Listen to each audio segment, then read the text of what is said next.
Every nation claims its money is safe. Every government insists its system is strong. And every generation is told that this time is different. But history always tells a different story.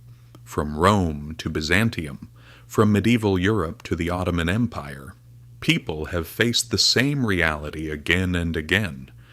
They woke up one morning and discovered that their savings were no longer worth what they thought.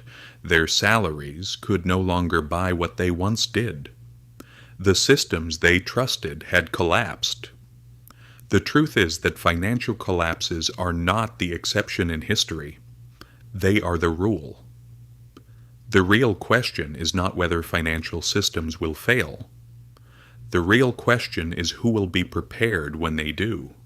Because money is not merely a piece of paper, money is a belief, and when that belief disappears, even the strongest systems can fall apart.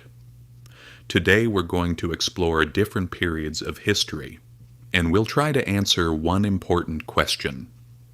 How did people protect themselves when financial systems collapsed? Our first stop is the Byzantine Empire. The Byzantine Empire survived for nearly 1,000 years after the fall of the Western Roman Empire. At the center of its economy was a gold coin known as the Solidus. It was so trusted that merchants from Europe to the Middle East accepted it without hesitation. For centuries, the Solidus was one of the most reliable currencies in the world. But then something familiar happened. Rulers wanted to spend more. They needed more resources, and their solution was to reduce the amount of gold contained in their coins. At first, nobody noticed. The coins looked the same, but they no longer carried the same value. Eventually, people realized what was happening, and trust began to disappear. The currency that once served as the foundation of trade slowly lost its credibility. The story of Byzantium teaches us an important lesson. Governments are often tempted to reduce the value of their money. But once trust is lost, it is extremely difficult to regain. And when that happens, real value tends to move toward assets that governments cannot easily create: gold, land, productive assets, the things people genuinely need. But not every economic collapse begins with monetary policy. Sometimes everything changes because of an unexpected crisis. In 1347, Europe was struck by one of the greatest disasters in human history: the Black Death. Within just a few years, nearly half of the population died. Cities emptied. Villages were abandoned. Trade came to a halt. At first glance, it looked like complete economic devastation, but something interesting happened. As the number of people declined, the value of labor increased. Workers could demand higher wages. Land became cheaper. Homes stood empty. New opportunities emerged. It may sound strange, but many of history's greatest crises have also created enormous transfers of wealth. After the Black Death, some people found opportunities they could never have imagined before. Because they were prepared, because they had resources, and because they were able to act while others could not. In many ways, we witnessed something similar during the COVID-19 pandemic. Supply chains were disrupted. Economies slowed down. Central banks printed trillions of dollars. And once again, a massive transfer of wealth took place.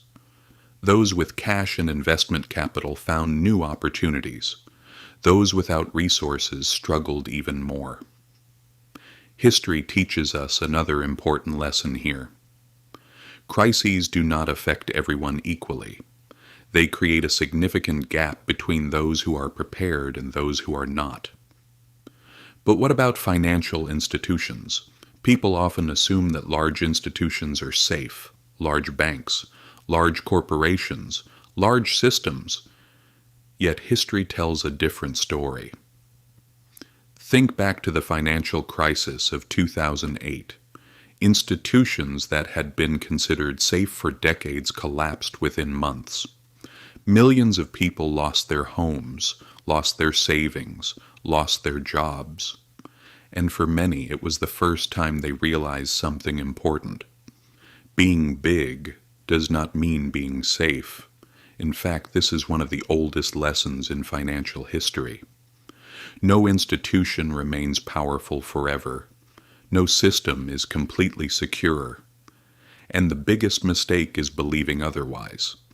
Which brings us to one of the most striking modern examples. Lebanon. In 2019, people woke up to discover that they could no longer freely access the money in their bank accounts. Accounts were frozen. Withdrawal limits were imposed. The national currency rapidly lost value. Savings accumulated over a lifetime were nearly wiped out within a few years. Doctors, engineers, retirees, middle-class families, the people who trusted the system suffered the most. And once again, history delivered the same lesson. The money in your bank account is not entirely under your control. Because that money ultimately depends on trust in an institution, and when that trust breaks, everything can change surprisingly fast. So what do all of these stories have in common? Byzantium, the Black Death, the 2008 financial crisis, Lebanon. They occurred in different centuries, for different reasons, but they all point to the same truth. People often assume that systems will last forever. Yet no system in history ever has. Empires have fallen, currencies have lost value, banks have failed, economies have collapsed, but there have always been survivors. And interestingly enough, they were rarely the people who trusted the system the most. They were the ones who recognized the risks, the ones who built alternatives, the ones who kept producing value, because during a crisis, money can lose its meaning. But the ability to create value does not. People will always need food. They will always need homes. They will always need trade. Life must continue. And that is perhaps the most important financial lesson history can teach us. Real security is not simply having money. Real security is the ability to create value, to adapt to changing circumstances, and to understand that no system lasts forever, because history teaches the same lesson again and again. Crises come, systems change. But those who are prepared always find a way forward. And perhaps the real question is this: when the next crisis arrives, what will you be trusting?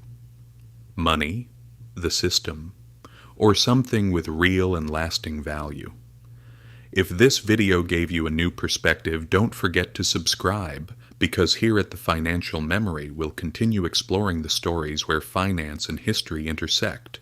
And together we may discover that the best way to understand the future is to study the past.